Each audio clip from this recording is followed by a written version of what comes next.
नमस्कार, मी पंजाब डक उत्तर महाराष्ट्रातल्या शेतकऱ्याला सांगू इच्छितो की आज तुमच्या इकडं म्हणजे उत्तर महाराष्ट्रामध्ये नाशिक जिल्हा, घेऊ तासगाव, अहिल्यानगर, त्याच्यानंतर धुळे, नंदुरबार, जळगाव या 5 जिल्ह्याचं तुम्हाला सांगतो की या 5 जिल्ह्यामध्ये काय होणार आहे.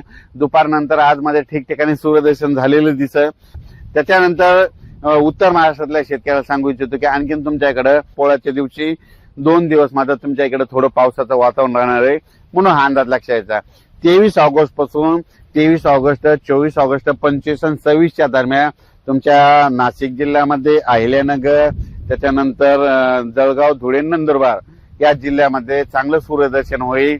तुम्ही शेतीचे कामे करून घ्या, फवारण्या करून घ्या, म्हणून हे लक्षात घ्यायचं. मग तुम्हाला परत पाऊस कधी येणार आहे?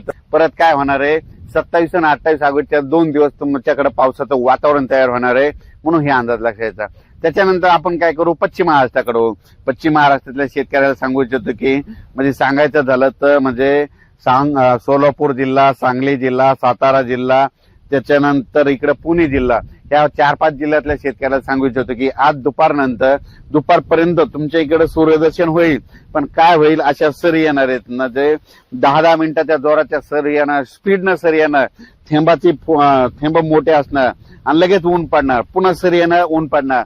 ऊन पावसाचा खेळ तुमच्या इकडे असा राहणार आहे. 22ला पोळ्याचे 2 दिवस तुमच्या इकडे पश्चिम महाराष्ट्रामध्ये दुपारनंतर चांगल्या सरी येतील, म्हणून हे लक्षात घ्यायचं की पूर्व विदर्भाकडे जाऊ. पूर्व पश्चिम मध्ये 6-5-11 जिल्ह्यामध्ये सांगतो. तर 22 ऑगस्ट आणि 23 ऑगस्टच्या दरम्यान म्हणजे भंडारा जिल्हा झालं, वर्धा जिल्हा झालं, नागपूर जिल्हा झालं, अमरावती जिल्हा झालं, अकोला जिल्हा, यवतमाळ जिल्हा, चंद्रपूर, त्याच्यानंतर अमरावती जिल्हा, बुलढाणा जिल्हा, वाशिम जिल्हा, हिंगोली जिल्हा आणि इकडे यवतमाळ जिल्हा.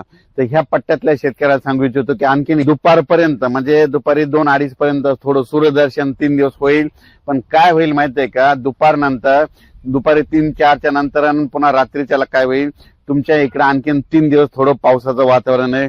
मराठवाड्याकडे सांगायचं झालं तर मराठवाड्यामध्ये हिंगोली जिल्हा, त्याच्यानंतर नांदेड जिल्हा, लातूर जिल्हा, बीड जिल्हा, परभणी जिल्हा, जालना जिल्हा, संभाजीनगर, धाराशिव. तर या सर्व शेतकऱ्याला सांगू इच्छितो की तुम्ही काय करा, आजपासूनच म्हणजे आपल्या मराठवाड्याकडे म्हणजे दुपारपर्यंत सूर्यदर्शन होणार आहे मराठवाड्यात, पण दुपारी काही काही ठिकाणी पाऊस येणार आहे, म्हणून हा अंदाज लक्षात घ्यायचा.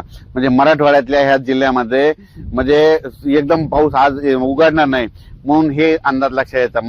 23, 24 आणि 25, 26 तारखेपर्यंत 4 दिवस चांगलं सूर्यदर्शन होणार आहे. मराठवाड्याकडे मग चांगला पाऊस कधी येईल म्हणजे 26 ऑगस्ट, 27 ऑगस्ट, 28 ऑगस्टच्या दरम्यान परत पावसाचं वातावरण होणार आहे, म्हणून हे मराठवाड्यातले अंदाज लक्षात घ्यायचा.